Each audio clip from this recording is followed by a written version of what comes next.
Abazirwanako mu katale ke Wakaliga mu divizoni y'e Rubaga bagwanganye Malaka ng'entabwe eva ku nkaayana eziriwo wakati waabwe.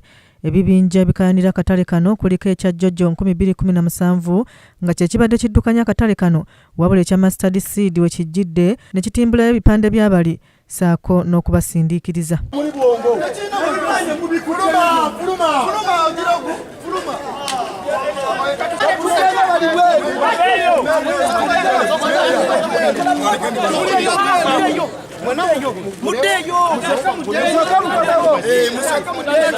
Fene limateka balandiro lyo babalwanagana fatena go tugenda naye ofisi afa kujja kujomba yabira mpango bajeso nyofisi afa limateka tambuza emirimo gyaffe tuli bantu bakozi basanze ko sefa tujigudde batuka batuwamba bagala tukwa masasi batumuza nsonga ki mbagala kukola ofisi yaffe fo abalwanagana ebyaba tetubirimu balwanagana besatinga ofisi yaffe bagireke. Ekibinja kya Mustard Seed kizze n'ekiwandiiko okuva mu kkooti ekibalagira okweddiza ekifo kino bannaabwe abajjojjo kye bawakanyizza. Gavumenti yatuteeka wamu twekulaakulanye era twagaana abantu okuddamu beekalakaasa. Bano batuuza mu mbeera y'okwekalakaasa wano ng'abantu twabakumakuma babeere wamu. Bo tebalina agenda mu pulogulaamu yaabwe. Bagala kuwamba kooperative yaffe.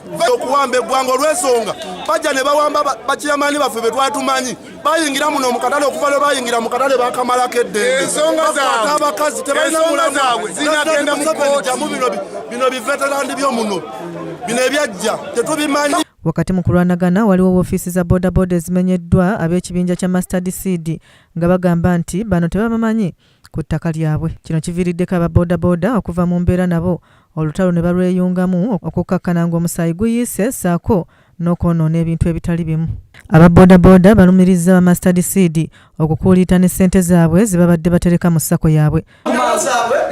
Ne bayingira ne bamenya ofiisi yaffe ne babba ebintu by'abamemba baffe ne babba ssente ne bazitwala. Ine mu ofisi yaffe ya Bodaboda oyo Veshamani n'ayingira mu seefu kashe kwatula n'ajja mu ssente ne bakuba n'omwami abaddemu omwami house onfuna nga ne meja waali oyo Vesi yatute ssente zaffe ya house oli n'ayingira mu seefu n'ajja mu ssente wakashiya wali kudde mu seefu yaffe bayodde ssente zaffe ssente za banka zonna baziyodde eza piki ze tuli mu kutambuza fayiro zaffe zonna bazigyemu.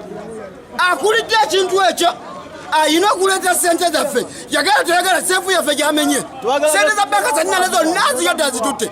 Wabula poliisi eyitiddwa bukubirire ng'olutalo terunnanyiinyiitira n'esobola okukkakkanya ebiwayi byombi ebibadde birwanagana. Bano poliisi esobodde okubakkakkanya nga buli ludda luwera nga bwe lutajja kukkiriza kusuulibwa ttale.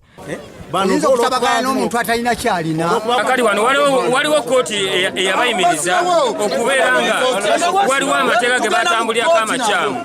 Kati olw'amateeka amakyamu kkooti nebayimiriza bwebayimiriza ne babawa ebipapula ebibayimiriza naye kati ate mu kudda mbu banoonye engeri gye bakolagana naffe ate bajja na lutalo bajja na kukuŋŋaanya bodaboda yonna mu Uganda yonna. Ffe tutajja kukkiririza kubanga ffe twanunula eggwanga lino kuleeta mirembe era tetusobola kuleka bukyagalala okubeera mu Uganda wano nga ffe weetuli ba veterani. Bwe tuviiriddeyo ng'abasirikale bakyayiriddwa mu kifo kino okulaba nga tewali addamu kukyankalanya.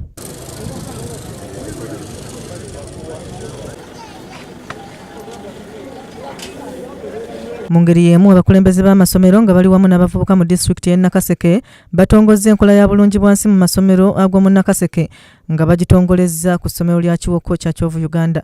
Olunaku lwaleero tutongozza okukola bulungibwansi mu masomero aga wansi gano aga pulayimale.